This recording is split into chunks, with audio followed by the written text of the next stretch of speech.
That oxycodone was laced with fentanyl. And within minutes of using, he died.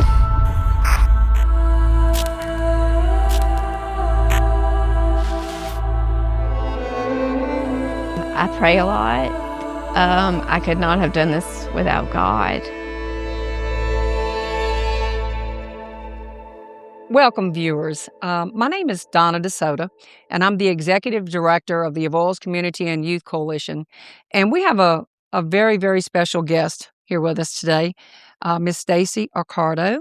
Miss Stacy is going to be so gracious to us today and tell us about a story that impacted her family with her son named Davin. And so, Miss Stacy, again, thank you so very much for joining us here today.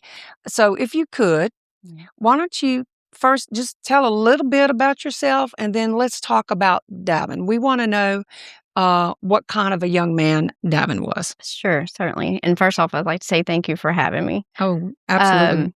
So I am a family nurse practitioner. I work in Marksville. Davin was 29 years old when he passed away. Davin was a really good child. Davin never got into any trouble. He was never in trouble with the law, never had a drinking problem. He played baseball from the time he was 4 Very good. up until he went to high school at Alexandria Senior High. He did well in school, graduated from Ash. He went on to be in the National Guard. Oh, very good. He was in the National Guard for many years. He did his training in Oklahoma. When he came back, he worked for a while and he got married. He ended up having a daughter and then later on had a son. It was at that point my mom was taking care of his children while him and his wife worked. She was a nurse. Right. And my mom started noticing some changes in my son when he would come home. He would sleep a lot. You would just be talking to him and he would just fall asleep. I didn't really think anything of that at the time, because he had a 2-year-old and a newborn. And that's stressful. Yes. And that can change your whole Right. mindset. And It so sure I can. just thought he was, not getting a lot of sleep at night. Right. And was just Not resting well. Not resting, and was just tired all the time.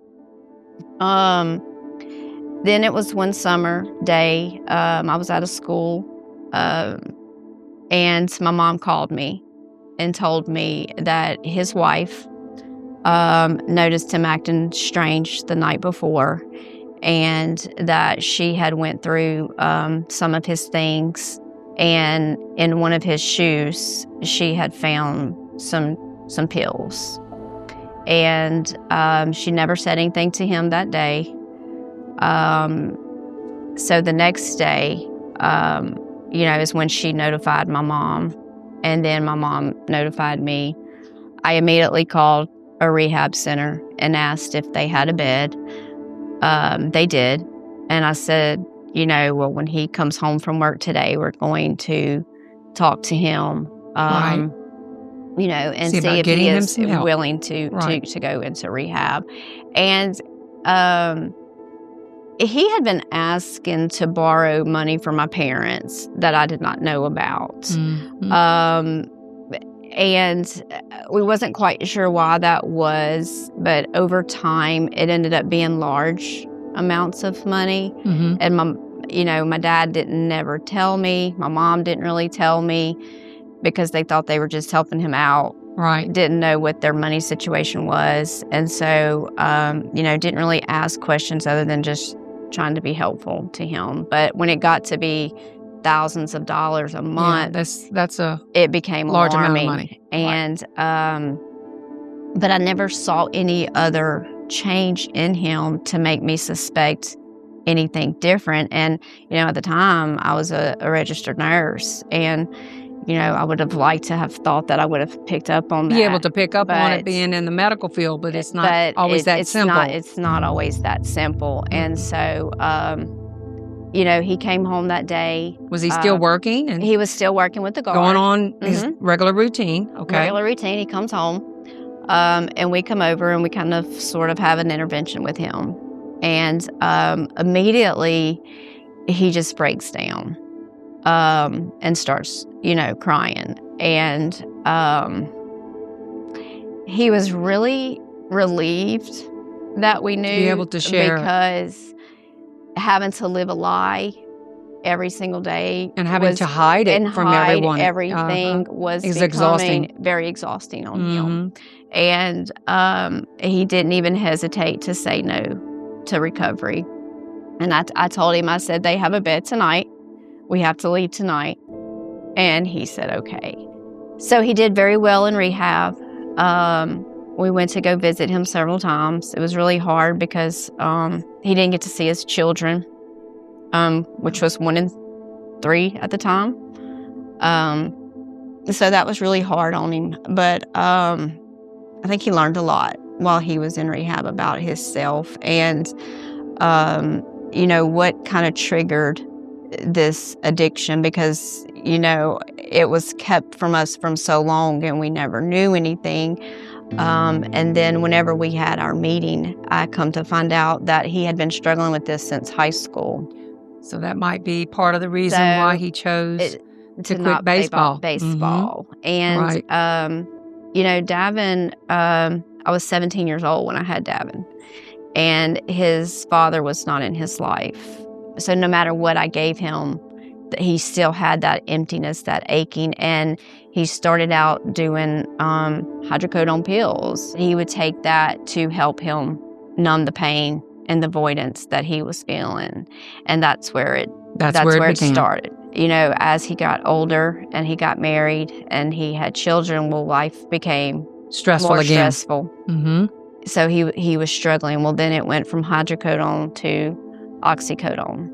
Well, let me ask you, Stacy, to the best of your knowledge, was he continuing to take the hydrocodone like high school and then as he went into his young adult life? And I think he did the hydrocodone possibly through high school. And then after high school is when the oxycodone came on board. Okay. And of course, that is just so addictive. It doesn't take much for that. And, and so that's where it just became, it wasn't enough. Right. And then, it was becoming, of course, once you start with oxycodone, you need more and more, to feel that. To get that feeling that you're striving for. That you're striving for, correct.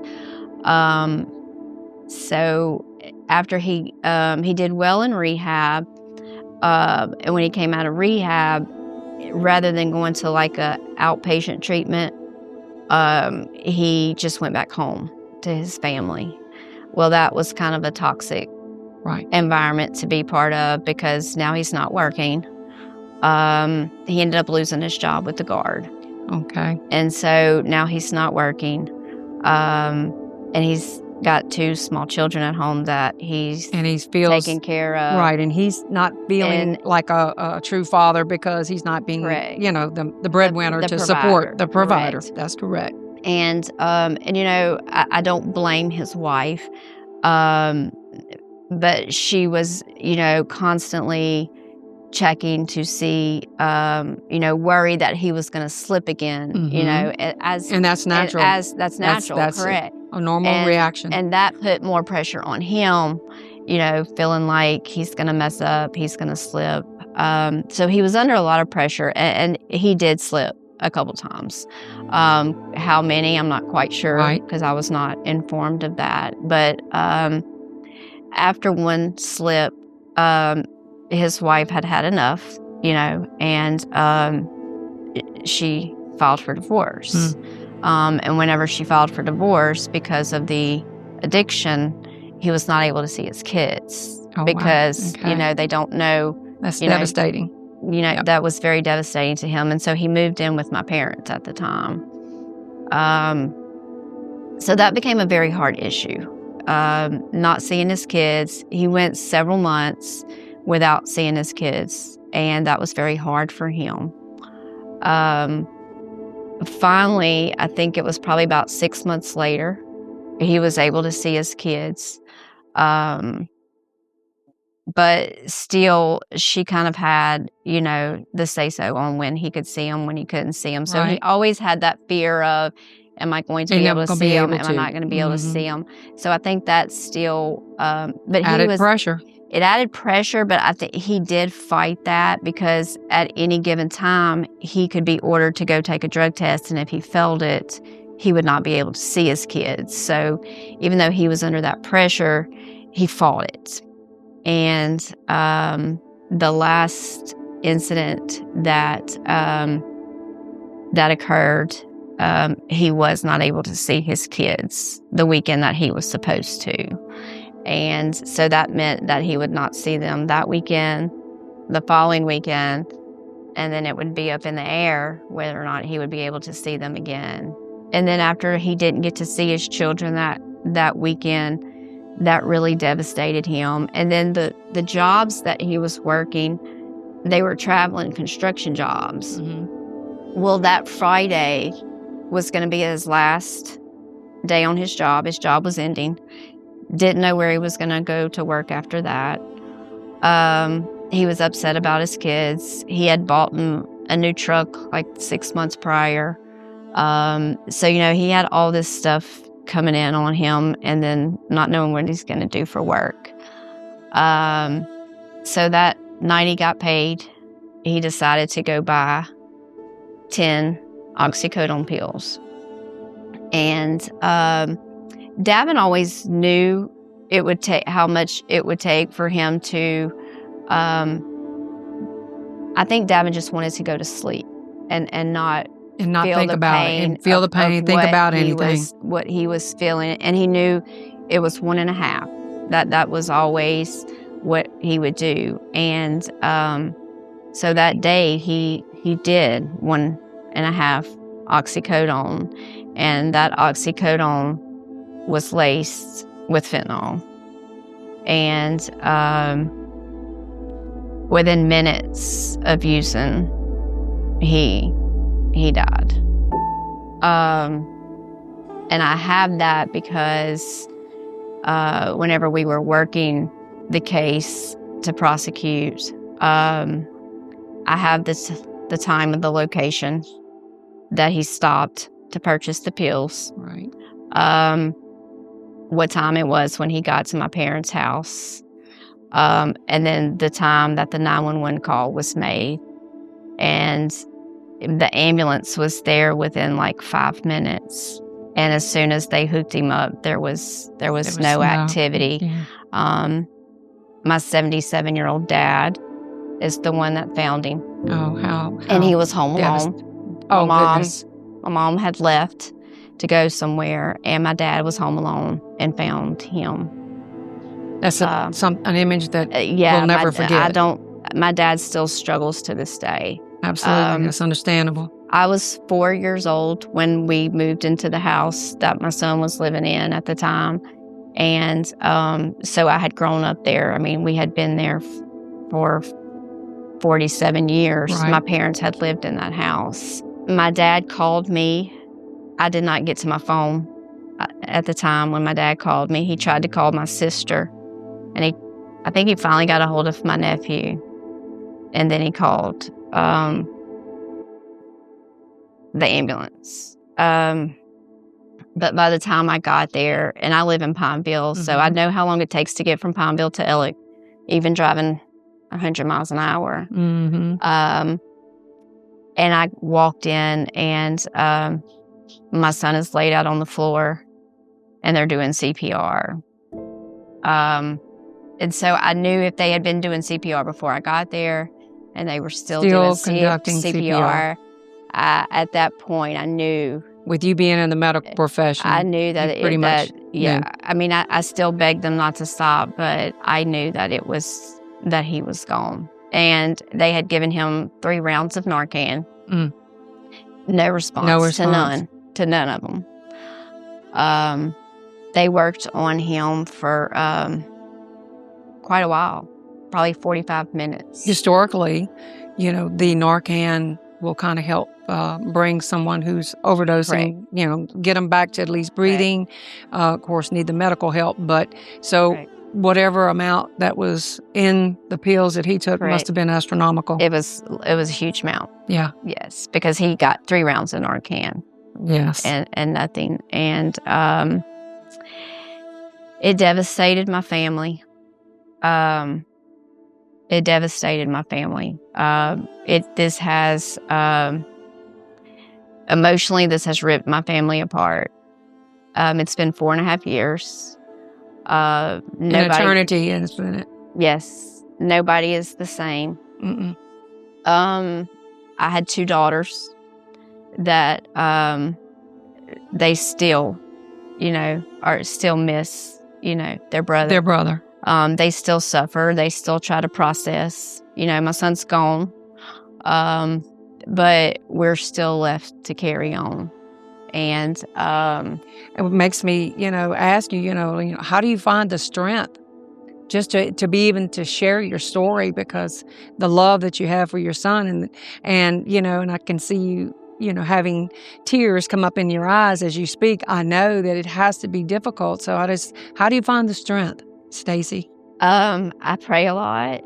I could not have done this without God. It's definitely been a struggle. Not just for me, but for my family. My whole family is just, nobody's the same. My grandson was 2 at the time of his death. And, my granddaughter was 4. But she has autism. And so she doesn't really ask any questions about him. But my grandson has questions. Right. Because he missed out on having his dad in his life. And we go visit the grave a lot. And my grandson will sit there and want to know why his daddy's not here. Why did my daddy leave? I don't want my daddy to be in heaven. I want him here with me. Mm-hmm. And again, we have to relive that heartache every time you go. Every time. It just it never stops. And for any other children, or I try to tell anybody who comes in my office, that may be struggling with addiction, or they may be using a vape. Like, you don't know what's in that vape. You do not know what's in them. And you don't know what's in these pills that you are taking. And even if you don't live with your mother, even if you don't live with your father, somebody loves you. Absolutely. Somebody is. You still worry about them. Yeah. Because that's just a parent's prerogative to be able to be concerned about their children. Correct. They love them. And, even like his friends still are devastated by this. Mm-hmm. It's just turned, so many lives have changed because of the death of him. And I try to tell people, you just don't know the impact of what your death would bring to your friends, or to your, like, anybody who lives with their mother, with their father. Like, they will never recover from your death. I wish I could have done something, however. Survivor's guilt. Correct. In so many ways. If I would have been there, if.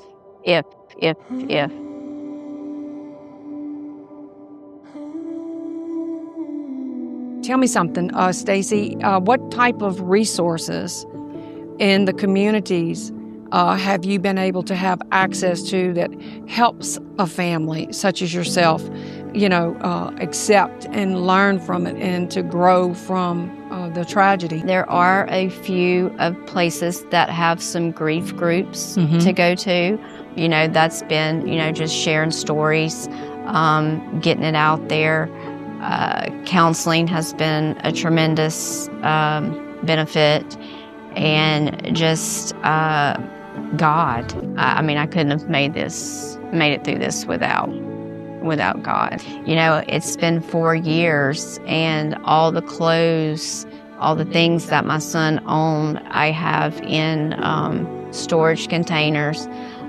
Some of them are up in my attic, but like 4 of them, and they're large, I keep in my house because I just can't. You can't bear to part from it. I can't part from them. No. And if I ever want to open them and go through them just to look at some of my son's clothes, then they're at my fingertips. Right. And I do that, and it's very hard, and I wouldn't want any other family to have to go experience that type of pain. Correct. And sorrow. And it's until this has happened, I see how it is.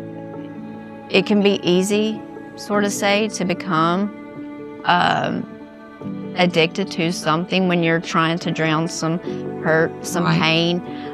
Because if somebody told me, here, take this, and this will make your pain go away, if I didn't know any better, I would say, please give it to me. If it's going to make this pain stop that I'm feeling. Right. So if you're trying to use something to numb a pain, drugs and alcohol is not your answer. It's not your answer. It's not your answer, and don't start because it's deeper than that. It's deeper than that. Ask for help. There's no shame in asking for counseling. With the opioid epidemic that has taken over the last, 10 years or so, I think that the general public is now starting to realize that, yes, it is here, and that, we can't turn our face to it. We're not going to act like it doesn't exist, because one thing everyone must learn, you can't ever say never. Correct. And you never can say that, well, that'll never happen in my family. Correct. I think that the general public is more appreciative to good information, to go out and educate our communities, and and that's what the Avoyelles Community and Youth Coalition, that's what we try to do, is to provide that education. And sadly, we do have to start young. We're in elementary schools, all the way up, and then of course, even the adults, because adults make an impact on a family. So. Anything else you'd like to share with our viewers before we end our wonderful conversation today? I would just like to say that if you're going through something, if you're struggling with depression, if you have some anxiety, if you're going through anything that you don't feel like you're getting help with, don't be afraid to reach out. I know there's nurses in the schools. Don't be afraid to ask a nurse. Whenever you go to your doctor's office, even if you go in for a cold, have your parent or whoever brings you in ask if there's some counseling available, because 99% of the time we can set you up with some counseling to help you through the rough times that you're going through, so you don't have to turn to drug or alcohol because what if you do that could be the end of your life, even though you don't mean it to be. It could very quickly.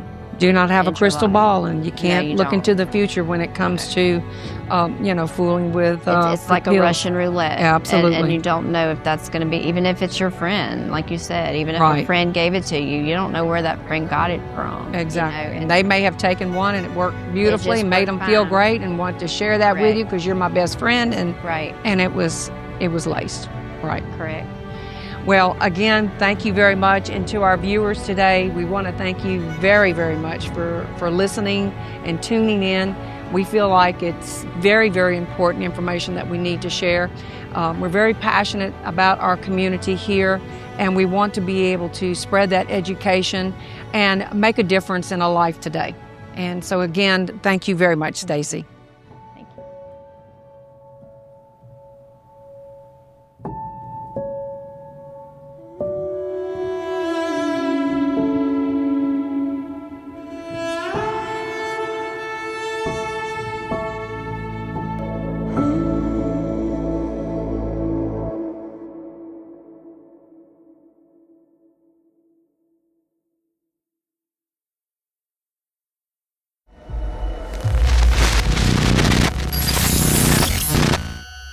Creativity unleashed.